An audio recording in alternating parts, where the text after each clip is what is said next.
You just broke your leg. Go ahead, call an ambulance. No signal, no roads, no hospital. Actually, no phone, because it's 40,000 years ago and you're lying at the bottom of a ravine while the rest of your mammoth hunting party scatters. Here's the real question. How did anyone survive breaking a bone before x-rays, before casts, before a guy named Dave with a first aid certificate?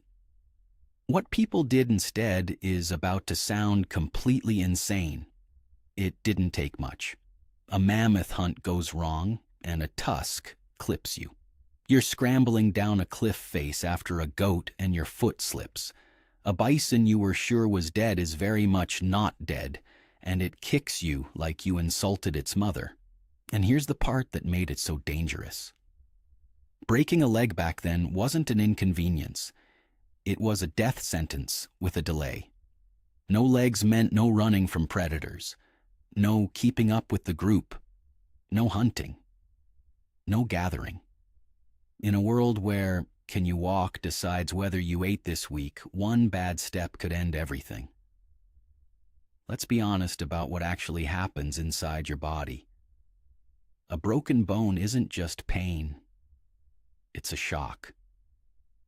Your heart races, your skin goes cold and clammy, and adrenaline floods in just to keep you from blacking out on the spot. If the bone tore through the skin, you're bleeding too, and every second matters. And the wildest part is that ancient people often had to keep moving anyway. There was no stay in bed and rest. There was, the sun is going down and there are wolves. So you gritted your teeth and you moved. This is where it actually gets interesting. Alone with a broken leg, days from camp, you're basically dead. Nature does not do sick days. But with a tribe, it's a completely different story.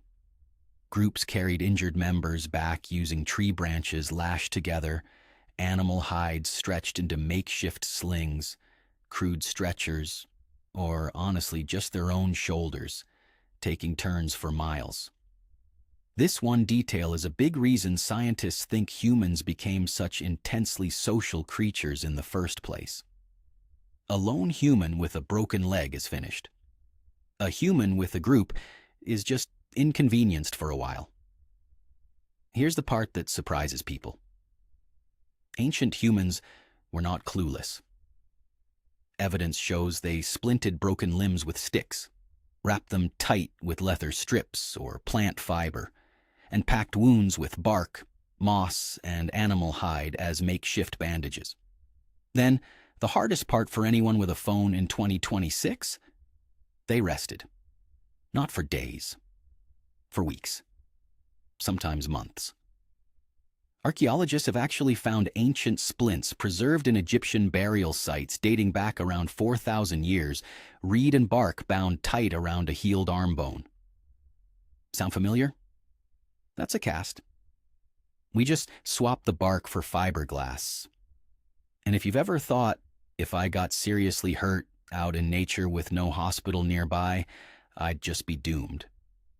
Relax a little. You come from a species that has been solving exactly this problem for hundreds of thousands of years. It's not luck that got us here. It's teamwork. We are, on a bone-deep level, built to carry each other home. Here's the twist, though. The broken bone was rarely the actual killer.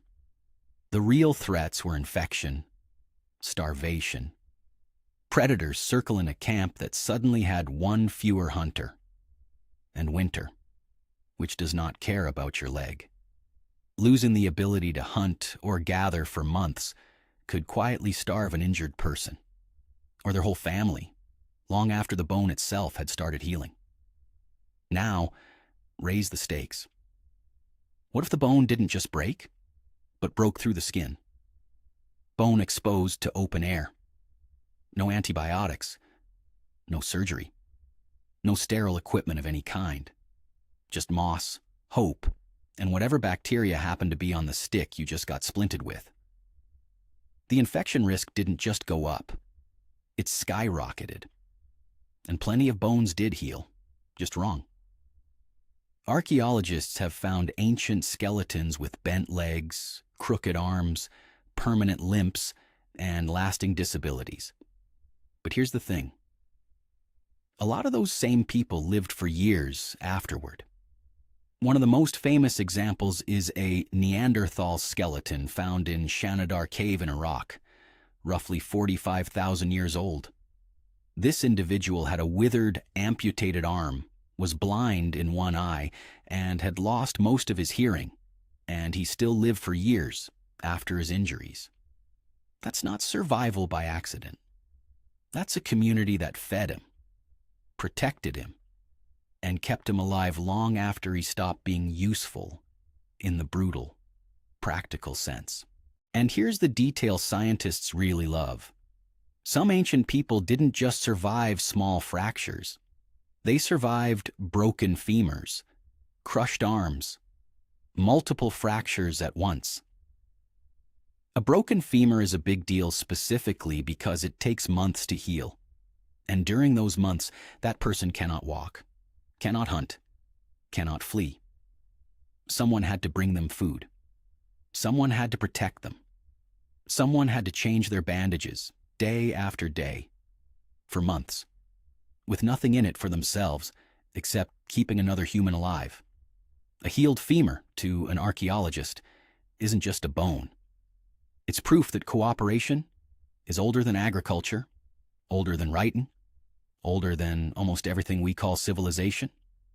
So, you just broke your leg. Today, that means a trip to the ER, a cast, and a story to tell at parties.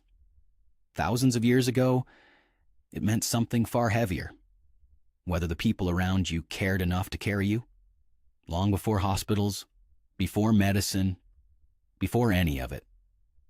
Our greatest survival tool was never technology. It was each other.